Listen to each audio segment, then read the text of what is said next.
all from MU campus. We have Pong Tien, Pat Ganan, Hank Stelzer, and Mandy Bish. Thank you all for joining us today. I know that we have a lot of storms that are brewing today, so if at some point you do get disconnected, you can try to rejoin us. Or just remember, we also this will be on Facebook, the IPM webpage that you can watch later. And so you can view that at any time.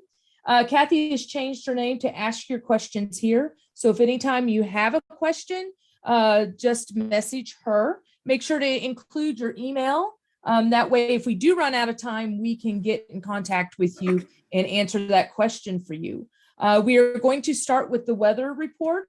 So I will turn this over to Pat Ganan.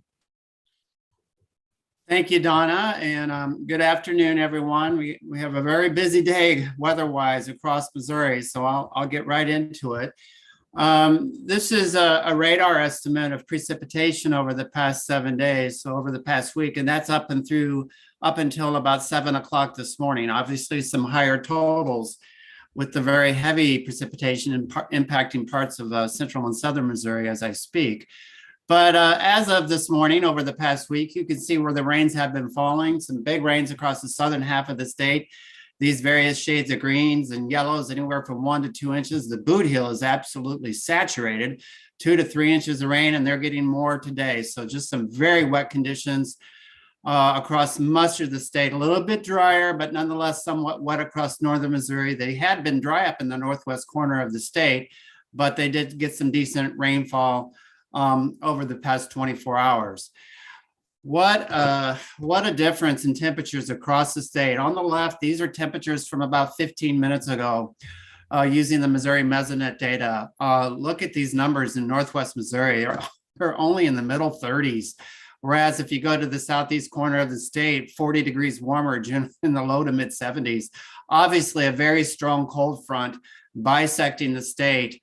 There are reports of light snow falling in northwest Missouri, and they were in the upper 80s yesterday in the far northwest corner. So what a difference a day can make from upper 80s to light snow within a 24-hour period. Just some incredible changes over the past 24 hours. And it is April, and things can happen.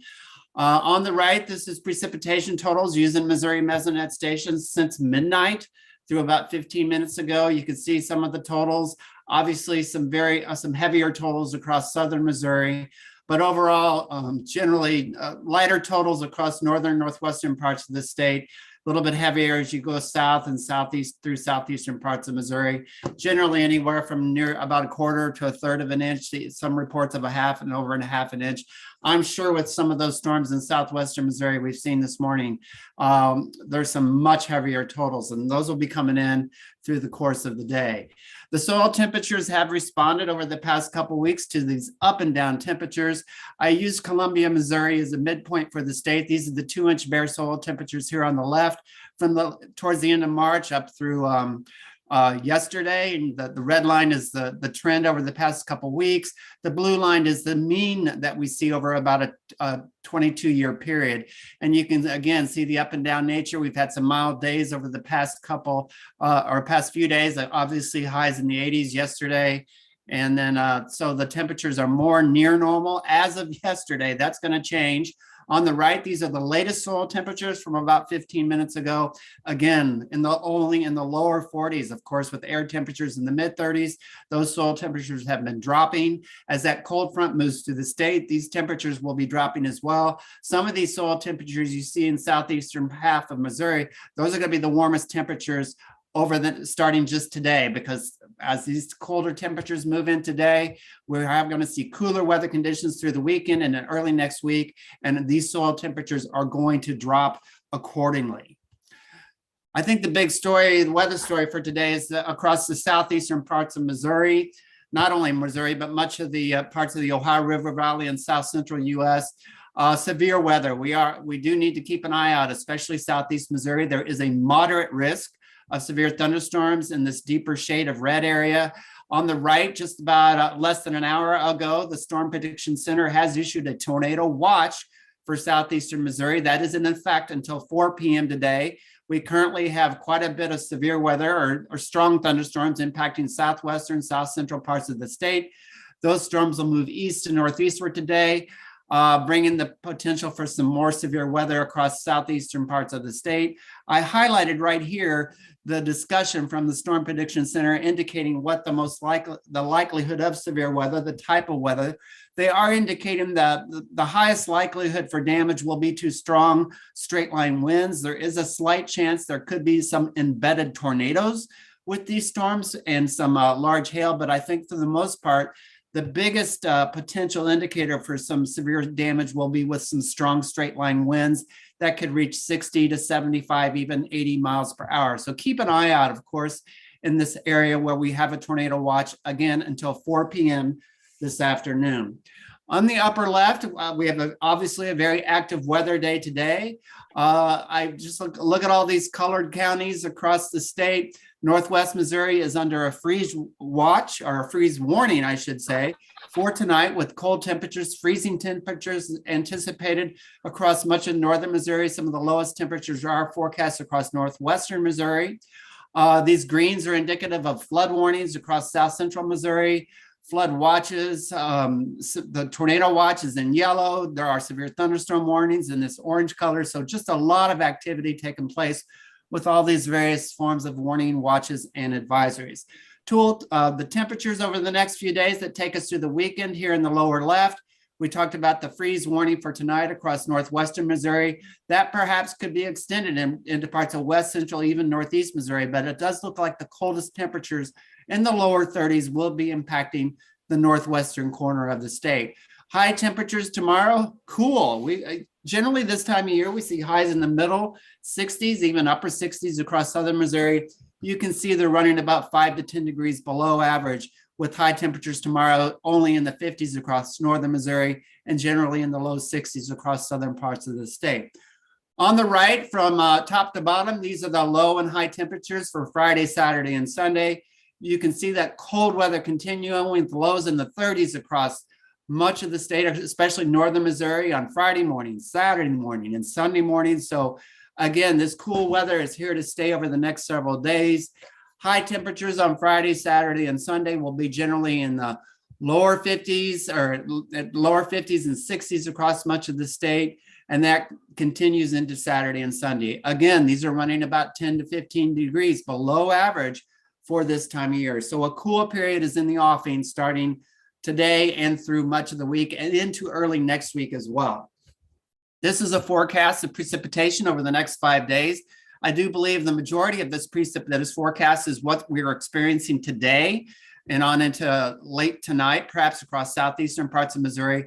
Again, where they don't need it, anywhere from an inch to an inch and a half across about the southeastern half of Missouri. Lighter amounts as you go northwestward through the state. We're saturated, and we really don't need this weather, these weather conditions and cooler conditions, because it is just going to stay pretty wet over the next several days with this cooler weather, mitigating any opportunity for evaporation to occur. This is for the forecast for next week. Again, these bluer conditions, these blue shadings you see here are below normal temperatures. And this is for the forecast for Monday through Friday of next week. It looks like all the warmth and hotter temperatures are going to be delegated to the southwestern US, generally the eastern half of the country, below normal temperatures to persist through much of next week. Perhaps a little bit of good news. It looks like, a little bit more drier conditions are anticipated. We need to recognize, though, it is the middle to latter part of April. Generally, we are approaching our wettest time of year, which is the month of May. Even with these below normal precipitation, there are some chances of some showers, not heavy, but nonetheless showers with these cooler conditions. And of course, that will mitigate any opportunity for some significant drying over at least the next week or so. Donna, that's pretty much a weather report. I'll hand it back over to you. Thank you so much. Okay, thank you, Pat. At this point, I will turn it over to Kelly as your moderator. All right, thank you, Donna. So our first question for today is about a volunteer plant that came in or started growing in a flower pot And I know if any of you have brought in flower pots for the winter, you may have things growing in there that you didn't expect. I know this happens to me a lot with bird seed that starts to sprout. But we did have a question about identifying a seedling. And here is a picture of the seedling. And Hank, what do you think this is?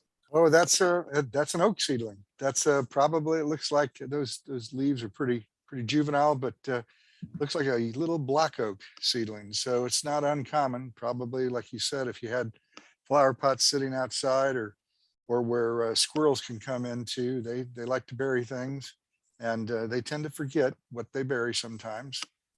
That's one reason why we rely upon those critters for putting out for helping reforest our woodlands. But yeah, little surprise there.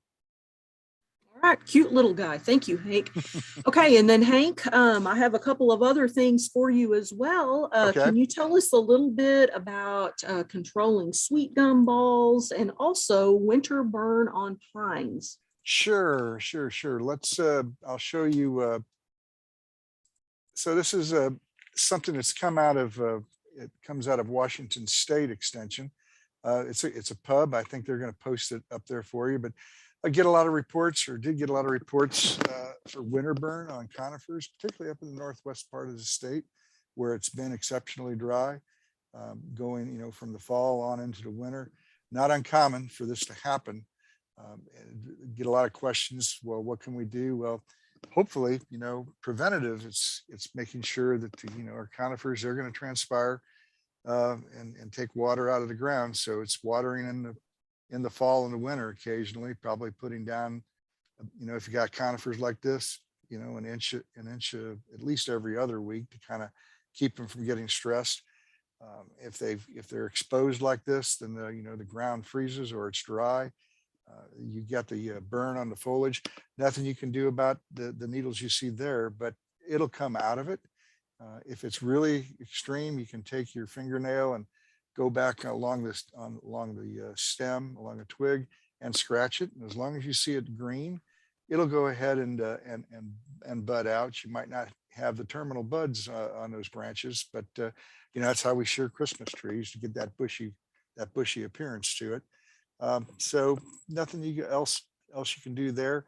If you've got it really exposed, you can put up some a windscreen, like a cloth barrier to help on the north and the west sides of the tree to prevent that in the future. But for the most part, they tend to, all of our conifers and evergreens, they'll come out of it unless it's super severe. The other thing I was going to kind of mention, let's see, I'll stop sharing here and show you something else, as far as get the question a lot with sweet gum balls this time of the year. And there's nothing there. There is some plant growth regulators that you can put out, but can you see that, Kelly? I can't tell if it's up there. Yes, I can see it. Yeah. So there's nothing you can do with spraying. I mean, you have to hit that window just perfectly as the leaves are beginning to emerge and the flowers are beginning to emerge, that you would spray with that plant growth regulator to inhibit the flowering. But another easy way, if going in the future, you'd have to take out the normal sweet gum. And this is a variety called Rotunda loba. We have some of these on campus, and they have a unique rounded lobe to it. I don't know, let me see if I can call that one up. You can see right there, it's got just a rounded lobes to them.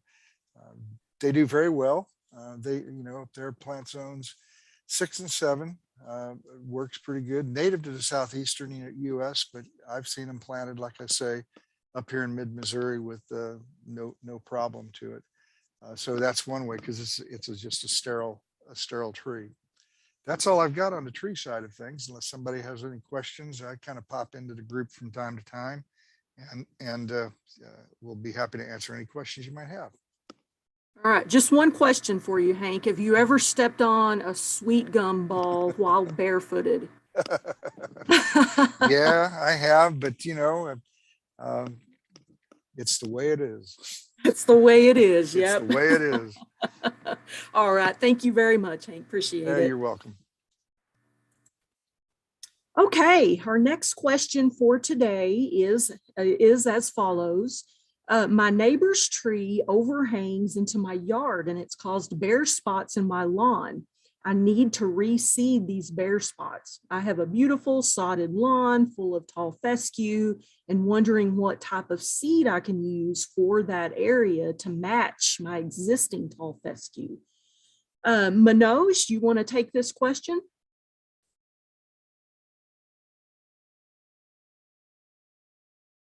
Okay. Hello, can you guys hear me and see my screen? Yes and yes. Okay.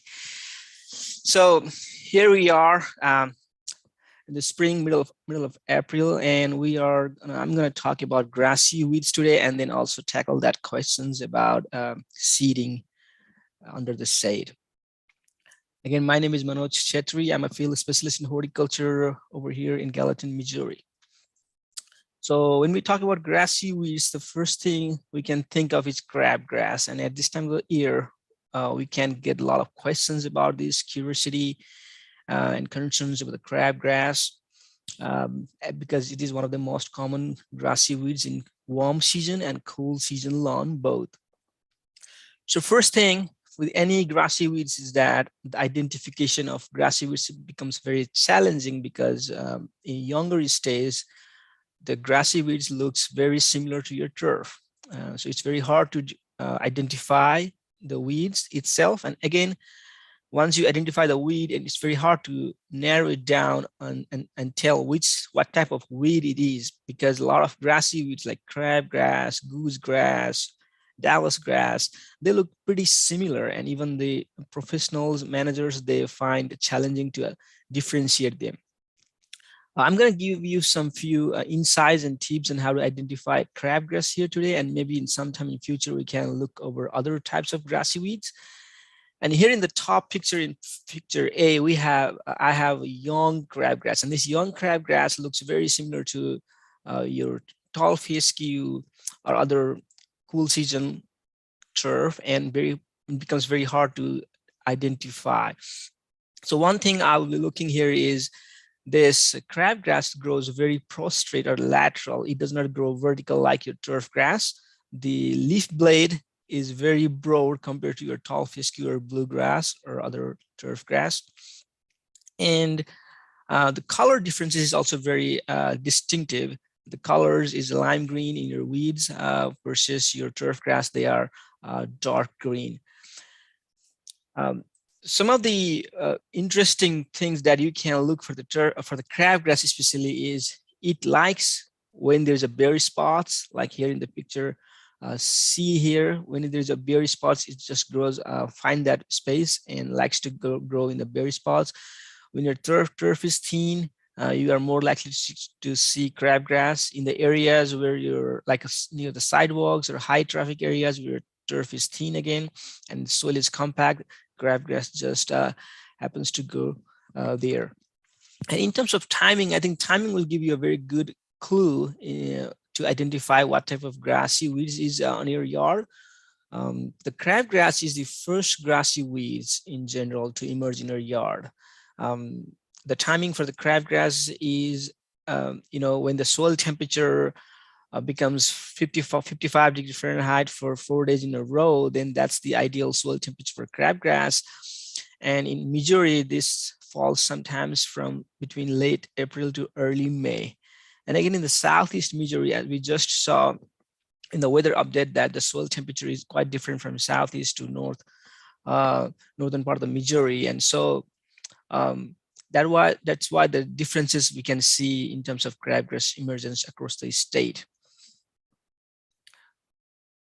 And for the crabgrass, since this is a summer annuals, meaning it will be actively growing in summer and then get killed in the late fall from the hard frost, and cannot survive in the winters. So the best controlling method for the crabgrass will be spraying pre-emergent herbicides. Okay, for the perennials, pre-emergence might not work because they are already there throughout the season. But for the summer annuals like crabgrass, pre-emergent will be the best strategy. And another identification, very easy thing here is the seed heads of crabgrass. You can see this is a very unique type. On front, this finger looking like seed heads, they emerge from different points, but the challenge is the seed heads are not happening in the early stage of the crabgrass. Only in the middle of the June you can see that seed heads. So in the young stage it's become tricky, and then for all that clues I just mentioned, that will help.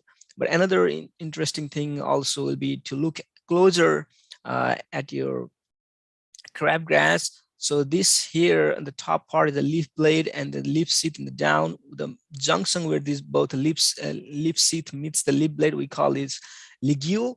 And in that ligule part, you can see some membranous structure, white membranous structure. And if you find that structure, papery membranous structure, then we can also confirm that's a crabgrass. Now, when it comes to pre-emergent, I have talked this before as well. The timing is important, and looking at the soil temperature is one thing, but many of you do not have that resource or do not know how to do that. So for seed here or eastern redbud, when it comes into full bloom, then that's the appropriate timing to apply your pre-emergent herbicides or crabgrass preventer. And after applying that herbicides, irrigation is important because most of the herbicides are available in granular form. Those granular herbicides needs water to activate. So at least ½ inch of irrigation is important. And a smart way of doing that would be to split applications your herbicides at least 6 weeks apart, so that you can have uniform and a consistent activity from the herbicides to stop crabgrass emergence. For the herbicide options, we have different pre-emergent herbicides. The most popular ones are here mentioned. DT-Pure available as Dimensions, Mesotrione available as Tenacity, Barricade, Pendulum. And the top two on Dimension and Tenacity, they also have some post-emergent activity. When the crabgrass emerges and have 2 or 4 leaf stages, then Dimension and Tenacity can also kill that new young crabgrass. But Barricade and Pendulum, they will only stop from emerging. They don't have post-emergent activity. And once you get good coverage from pre-emergent and you still have some crabgrass, or you missed your pre-emergent, then some of the post-emergent options for you will be quinchloric, available as Drive, or phenoxyprop available as Acclaim Extra. And just follow the labels on the herbicides, on the rates, and your application method. Another important thing when it comes to weed management is the cultural management options. And when we talk about herbicides, we tend to forget the cultural options, but I think this is more important than your herbicides. The herbicides is just one of the tools, and it will not work how hard you try or how many applications you do if you do not manage the cultural options here. And first and foremost thing is the mowing height.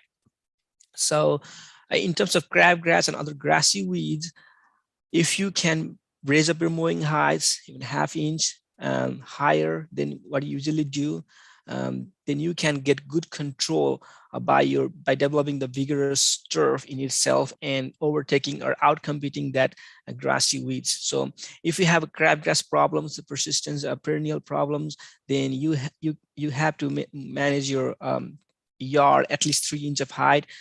Below that, your turf going to suffer from the increasing competitions from crabgrass and other grassy weeds. Fertilizations, you should avoid summer fertilization in cool season turf grass species completely, because that summer fertilizations will help to help crabgrass more than your turf grass.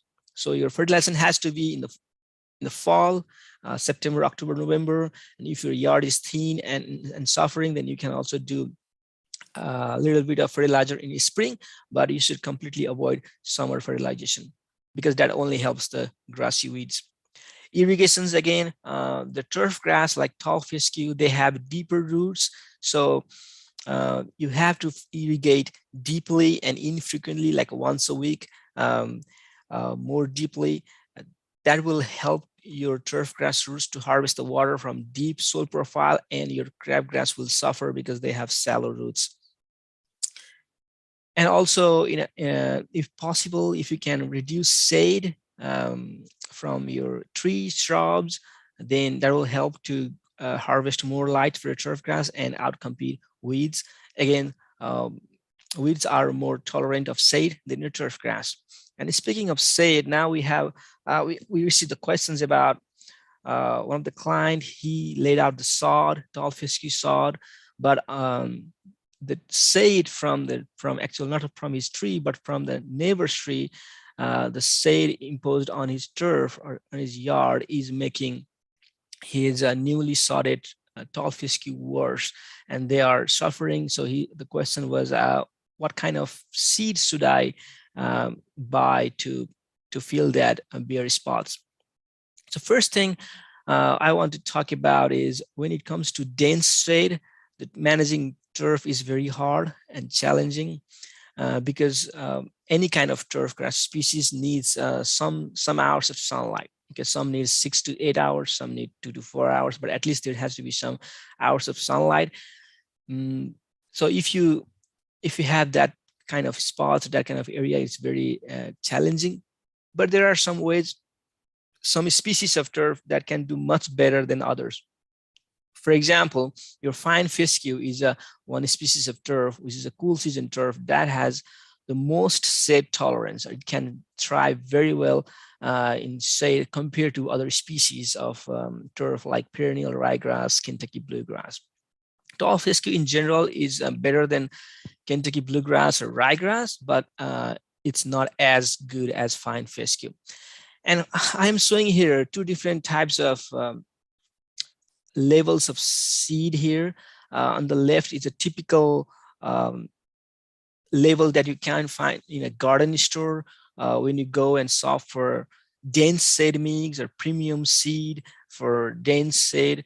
Then you can see in the seed level there is a 50% tall fescue, 20% perennial ryegrass, 20% chewing fescue, which is one type of fine fescue, and 10% Kentucky bluegrass. And here you can see most of the seeds is for tall fescue. Tall fescue does fairly well in the shade, but not as good as fine fescue. So even this is for like dense shade, but this is not one, but this will not thrive very well as compared to the pure fine fescue. And on the right, I have a fine fescue seed level, which has 25% hard fescue, sea fescue, chewing fescue, and creeping fescue. And these all different kinds of fescue are fine fescue, which is a different species than tall fescue. And fine fescue in general has good shade tolerance than tall fescue and any other cool season species. Therefore, if you want to overseed your shady spots in your lawn, then you have to look for a fine fescue mix rather than a mix of all other cool season. If you cannot find 100% fine fescue, then even a 50% of fine fescue like chewing fescue or hard fescue will do much better than your 50% tall fescue seed bags. Again, there are a lot of things that in terms of management on how to grow turf in shade, like you have to watch out for the watering and also the mowing height. You have to raise mowing height much higher, at least by half an inch than your open sun. So there are other things which we can talk later on, but in terms of seed, you have to go for fine fescue if you want to grow turf in a shade. With that, I will hand over to the moderator. Thank you.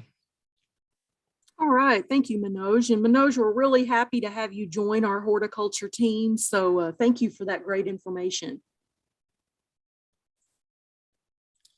Okay, our next question is about black walnut trees, specifically about a chemical they produce called juglone, which can inhibit the growth of some plants. So the question is, given that information, should I add black walnut leaves and stems in my leaf mold and compost bins? Pong, would you like to take that?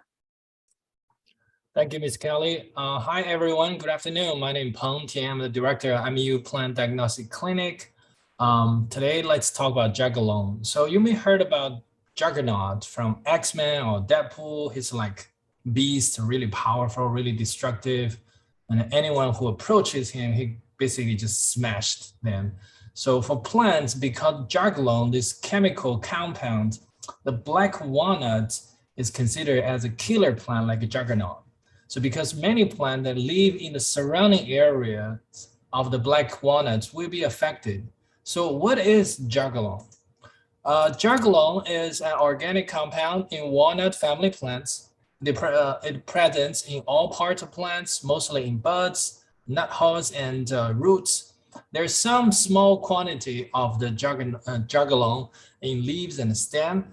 As they are poorly water soluble, normally it does not move in the soil, and it is an inhibitor for respiration for plants. Therefore, some company actually use this chemical for making herbicides. Regarding the toxicity, it can cause some juglone sensitive plants some severe symptoms such as foliar yellowing, wilting, and death. The concentration or the level of toxicity is highest directly under the tree, and this chemical can persist for some years even the tree was removed. The toxic zone is around like 50 to 60 foot radius around a tree, and it can be up to 80 feet. They can be degraded. That's a good thing. They normally break down due to the exposure to air and water and bacteria. But remember, the time may vary, depends on situation, the condition, temperature, and the weather, those factors. So with this toxicity, you have to be careful for planting anything around the area. So here is a list of the selected juglone sensitive plants. You can see there it includes vegetable, fruits, and landscape. So one thing I want you to be aware is that this is just basically based on the observation. This is not being confirmed by any scientific research, mostly by the experience, basically. So you may want to avoid planting those sensitive plants, and you select some juglone tolerant plants shown here in this list.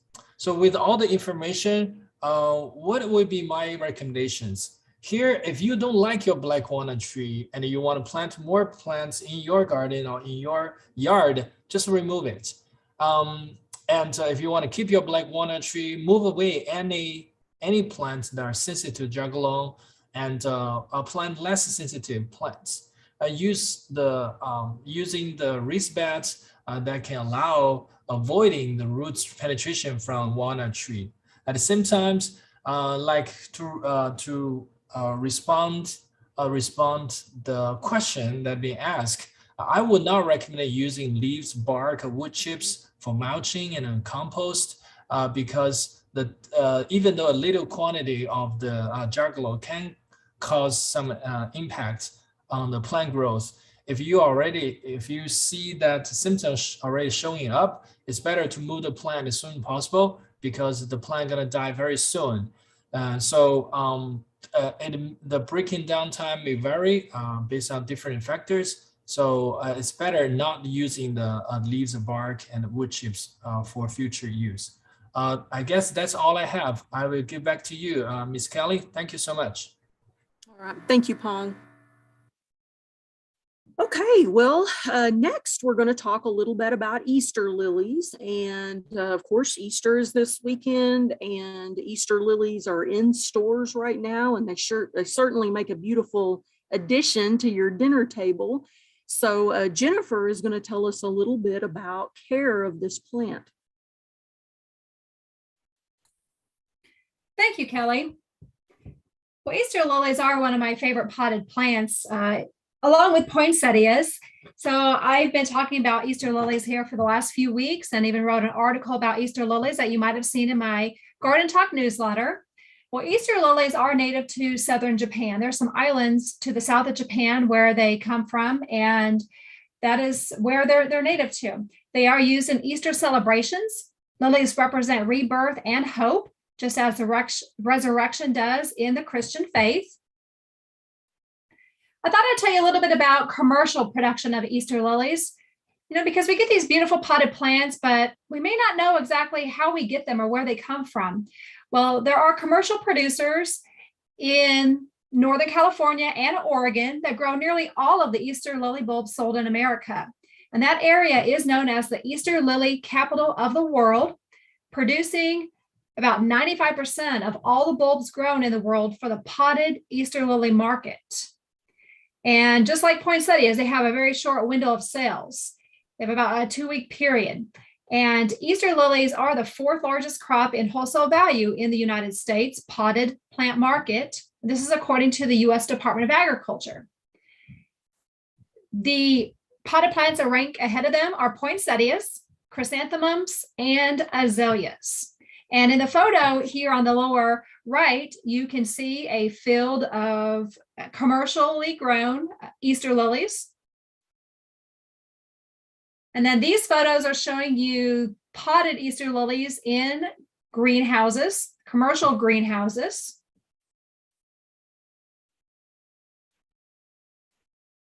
And I want to tell you a little bit about Easter lily care.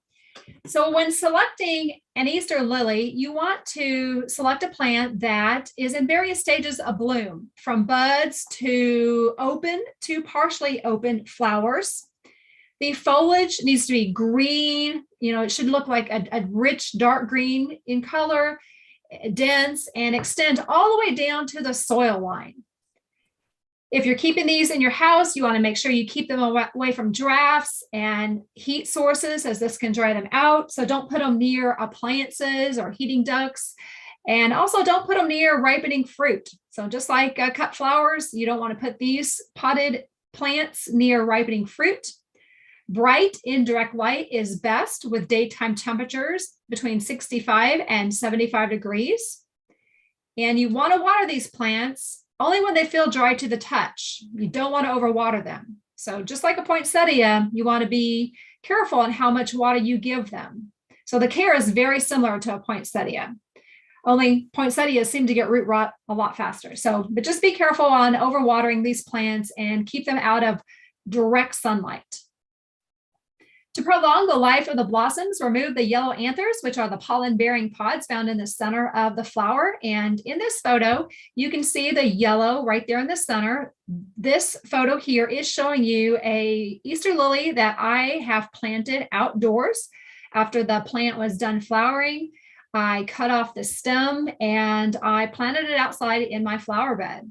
So I know a lot of people throw their Easter lilies away, but I like to keep them and I plant them. So don't throw it away. You can cut off that stalk and the flowers and keep the remaining stem with the leaves and select a sunny site that has well-drained soil. And then you want to mulch it before winter sets in. So, plant it in the ground, keep it mulched. Mulch will help keep out the weeds, it'll help retain the moisture, and then it will give it some winter protection. And the plant you see here, again, I planted this after it was done in the pot, and it probably doubled or tripled in size from the previous year. So this is 1 year after planting. And you can see it does get partial shade. So my Easter lily plants are getting morning sun and some afternoon shade. And then these are also my Easter lily plants in the flower bed. They are up against a unattached garage, and you can see what a mess the pollen makes on the pretty white petals. So that's why I said you can take out the anthers that produce a pollen, because they do make the petals look kind of yucky like you see in these photos. It smears. So if you want to keep your flowers looking real pretty for the length of the bloom time, then just go ahead and take out those anthers. But you can see that, you can take potted Easter lilies and put them in your flower beds, and they will continue to grow and bloom each year. Now, they do not bloom during the Lenten season or on Easter Sunday, but they do bloom, and these ones are blooming in June. They bloom somewhere between mid to late June, and they have a wonderful scent. So if you do receive an Easter lily this weekend, or you purchase one, just keep in mind that when it is done, you can take it outside and plant it in your flower bed. And with that, I will turn it back to you, Kelly. Very beautiful. Thank you, Jennifer. Okay, our next subject that we're going to discuss is something that we get a lot of calls on this time of the year, and that is cedar apple rust. Patrick, what can you tell us about that?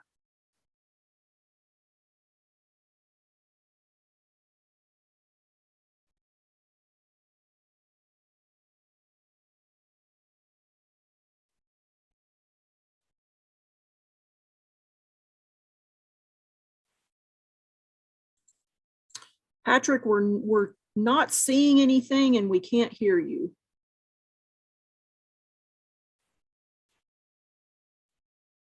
Okay, can you hear me now, Kelly? I can hear you now, yes. I'm sorry, everything froze up there for a moment. That's always such a helpless feeling. So let me try again. Okay. There we go. Okay, can we see the presentation? Yes. Excellent. Okay. Yeah, this is an exciting time of year from the standpoint of cedar apple rust. What a fascinating disease. And I thought we'd spend just a minute or two talking about this disease because it is something that is very timely and as you'll see here in a moment, very noticeable. So cedar apple rust is a disease of apples and crab apples, but it's also a disease of eastern red cedar and various types of ornamental junipers. It has a very interesting life cycle. It sort of hops back and forth from one host to the other. And the start of the problem for us on our apples and our crab apples is the overwintering stage on the eastern red cedar. It's a hard knot, as we see in this picture here, usually found on one of the older branches on the cedar or the juniper. Now, where we begin to notice this is in April after a soaking rain. As I look out the window here and the rain's pouring down, I know really, I know that tomorrow or the next day would be a good time to go out and look for the fruiting bodies of the cedar apple rust on the eastern red cedar. Those hard knots we just saw begin to sprout these orange growths, and these are called teliohorns, and they are dispensing spores now that spread on the wind from the eastern red cedar to the next host in line, which is the apple tree or the crab apple. Typically, these are seen in late March and April, and this is a useful integrated pest management tool because when you see these sorts of growths on the cedar tree, this is a good clue that infection periods will soon begin on the apple or the crab apple. Now, what does it look like on the apple, the crab apple? Well, probably what we most notice are the lesions on the fruit, the spots on the fruit. I'm sorry, on the leaves. And these are orange or yellow in color. And the picture here shows the upper surface of the leaf. And if you were to flip it over, you see a similar color, but you also see raised bumps on the underside of the leaf. And occasionally we see it on the fruit. And that picture on the next to the leaf picture is a picture of a green apple. And it shows the cedar apple rust lesion or spot on the fruit. And it typically is darker in color than the fruit itself. And if you look closely, you'll see those same raised bumps on the fruit. In a bad cedar apple rust year, you can see entire tree involvement, as we see in this picture here. This is an abandoned orchard. It didn't receive any care, but it was very noticeable from a long distance away as the trees had an overall bright orange, bright yellowish cast to them. Now, how do we manage cedar apple rust? Well, the first line is to look at the apple or crabapple host. And fortunately, we have a number of apple and crabapple cultivars that are resistant to cedar apple rust. And particularly on the apple side of things, it's in the interest of home orchardists to choose those cultivars that are resistant to cedar apple rust. And I'll refer you to a publication, Disease-Resistant Apple Cultivars, developed by University of Missouri Extension, has a listing of apple cultivars that are resistant to a range of apple diseases. And using that list as a reference, these are the cultivars that are listed as resistant to cedar apple rust. Now, you'll notice the ones with the asterisks. These are cultivars that not only have resistance to cedar apple rust, but also have resistance to other apple diseases, such as apple scab or fire blight. So again, good choices for the home orchardist from the standpoint of simplifying disease management. And then some other approaches to integrated pest management with cedar apple rust. It's a good practice to prune your trees, apples and crab apples annually to open up the trees so that they have an open structure. An open structure encourages rapid drying of the foliage and the fruit. And it also sets up a situation where if you decide to spray your tree, you get good penetration of spray to the inner parts of the tree. And the Sprays used to manage cedar apple rust need to be in place before infection periods begin. These are sprays that are preventative in nature. So having a good open structure allows you to get sprays up to and in around all parts of the tree. Another approach to integrated pest management is the removal of adjacent eastern red cedar trees. Now, this is not going to completely solve the problem. Those orange teleo horns that we saw earlier that are dispensing spores, these spores are light and they're windblown, and they can move several miles from the eastern red cedar host.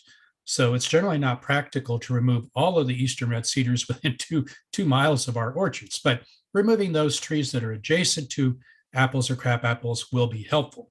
Keep in mind that a number of ornamental junipers can also be hosts for cedar apple rust. And in this case, a better approach is to remove those overwintering galls that we saw earlier. Going out in February, early March, noticing where those galls are and printing them out can be helpful in reducing the severity of cedar apple rust. And then finally, we do have fungicide applications that are available. A number of fungicides are registered for control of cedar apple rust. And I'll refer you to the fruit spray schedules for the homeowner. This is a University of Missouri Extension Guide 6010 that's available. And so with that, back to you, Kelly. All right, thank you very much. Okay, our next subject is our old favorite, mosquitoes. Tamara, what's going on with mosquitoes? Well, with all of this rain that we're getting, it's a great time to talk about mosquitoes and mosquito control because if you're wondering, if you woke up wondering what the deadliest animal on earth is, it's actually this tiny mosquito. So I thought this would be a good time to just remind everybody some good mosquito control management techniques so that we can stay safe. This is really important because mosquitoes can vector many diseases. Some of them are deadly. All of them we don't want to have. Examples are West Nile virus, malaria, Zika, yellow fever, dengue, chikungunya. There's a bunch. I'll put some resources in the chat. But anyway, this very dangerous animal can live in our backyards, as we all know. This is where we garden, where we hope to enjoy time outdoors. So let's talk about what to do and what not to do. This is an example of what not to do. If you look up on the internet, what's the best way to treat for mosquitoes? These kind of images come up. This is called fogging, and you'd go around and you just spray everything to knock down your mosquito population.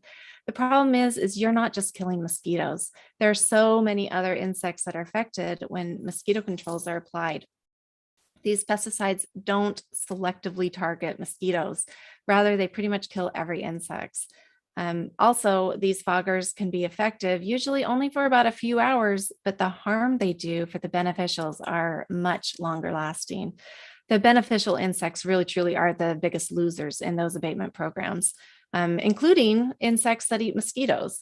So obviously this bee on the screen is not something that eats mosquitoes, it's a pollinator, and they're affected too. One of the issues here is mosquitoes have multiple life cycles in a year. And so they can actually develop resistance to the chemicals that are being used compared to something like this bee that it takes an entire year to have that life cycle. And so when we kill it, we're affecting something for an entire year compared to the mosquitoes where it's a very short amount of time. So again, beneficials are often the ones that are more affected compared to the mosquitoes. So there's an exception to the scenario of mosquito control that's out there, and that there's some new things that are happening. For example, there are mosquitoes that are treated with a fungus called Wolbachia, and they can actually, when they release these mosquitoes, they are able to knock down populations. It seems ironic that you'd be releasing mosquitoes in order to control mosquitoes, but these programs actually seem to be having a lot of success. And so if I would recommend looking it up. Again, just a little bit more information about mosquitoes. Look at their life cycle. They're pretty much an aquatic insect, at least their whole immature life stage is aquatic. And this is really important because this gives us a way to control them in our own yards since we don't have Wolbachia treated mosquitoes to release. What we can do is we can change the environment in our yards. Mosquitoes are terrible flyers. So if you have a mosquito problem, there's a good chance that they're breeding and developing in your yard. And this means that you can do something about it. When you know that the eggs are laid on the water, the pupa live in the water, and then at that point, when they become an adult, then the adults come out, and it's the females that feed. She needs a blood meal before the eggs can develop. Also, males don't bite; they're just plant nectar feeders. But we need to reduce those mosquito populations, and to do that, we need to take proper precautions when we're out there. Wear long sleeves, wear repellent. DEET is a good repellent. There's also picaridin and oil of lemon eucalyptus that can work. But what we really need to do is we need to get rid of water. This is another example of what not to do. Again, don't fog. The bug zappers that are out there, actually, again, they're hurting more than they're helping. I saw this at a store recently and my heart sunk. I was like, oh, the light at night is not good for the insects, but now we're drawing so many of our beneficials to the light and we're zapping them. So please don't do that. Electrosonic pest eliminators are not actually, they don't seem to work. There's research on it and none of it shows that they actually work. If you just ignore the issue and hope it goes away, it will not. So again, these are things that you shouldn't do. What you should do is look for areas of standing water. They can be found in most any place. This tree is an example. There might be hollow areas. You need to look for areas like that have standing water. Look for if you have a pond or a bird bath or things like that can have standing water, or even areas of your lawn that have poor drainage. Those are things that you should be looking for. Chlorinated and filtered swimming pools are not usually mosquito havens, but if you have a pool that is not maintained, it actually could become a breeding ground for mosquitoes. So this right here is an example of something that does help for these areas that maybe you can't drain all the water for certain areas. The Missouri Department of Conservation recommends using non-toxic mosquito dunks in places that regularly collect water. So these mosquito dunks, there's also pellets that you can use. They're effective methods of control for these stagnant water areas. They are a biological control method and that they release a bacteria that's toxic to and selective for certain fly larvae, including mosquitoes. So they actually have little effect on the environment. They're safe for non-target insects and mammals. Another thing that you can do is you can reduce bushy vegetation where adult insects rest. But back to the other things that you can do to get rid of the larvae and where they're laying eggs, that is to drain any standing water in your yard. So this would be after any rain, after the sprinklers run. This means that you're going to be doing it multiple times throughout the season, especially right now. Any containers that have standing water, this could be flower pots, plant water containers, trash, gardening tools that might be in the yard, garbage cans, old tires. You're looking for any place that can hold a tablespoon of water. That's a very small amount, but that's all that is needed for some species of mosquitoes. Also check your gutters, make sure that you keep them clean. Check the exit points of the gutters to make sure that they're actually draining properly. You'll also want to change the water for pet dishes and bird baths regularly. Also mow your lawns.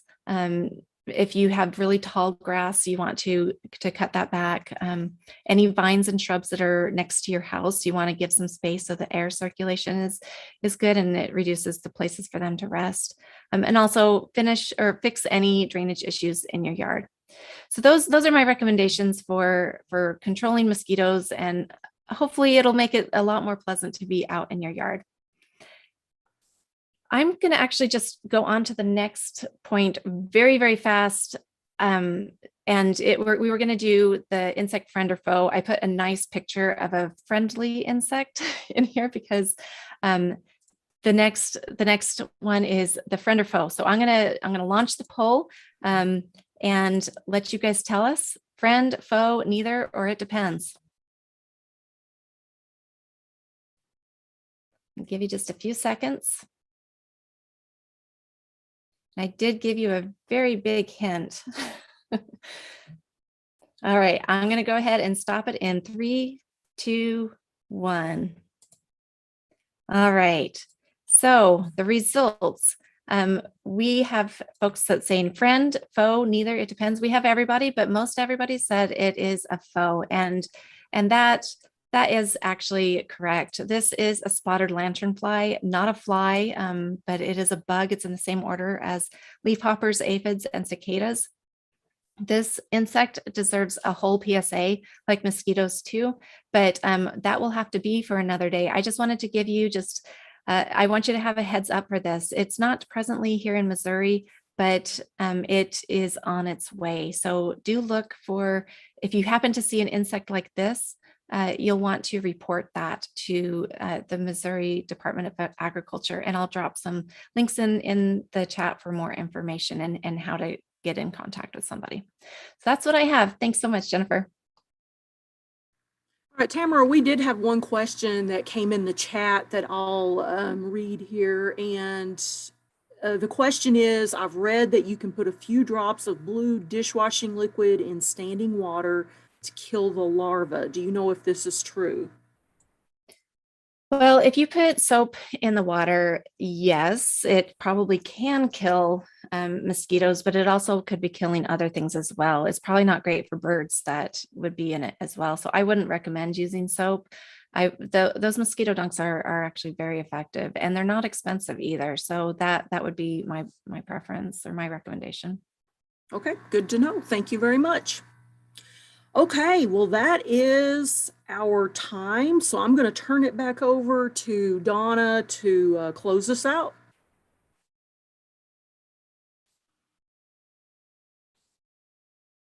All right, let me share my screen real quick. Okay, there we go. All right, so that's all we have for you today. Just as a reminder, if you wish to ask a question during future garden hours, you will need to go back to the registration site and submit the question there. So on the slide in front of you is the future dates. Just remember that we are going back to weekly from noon to 1. So next Wednesday, we will be back at it. Also, when you ask a question, if you have a picture you want to share, make sure to note that in while you're typing in your question. That way we know to reach out to you and get that picture for the garden hour. So I hope everyone enjoys the rest of the day, and I hope you've learned quite a bit today. I know I have.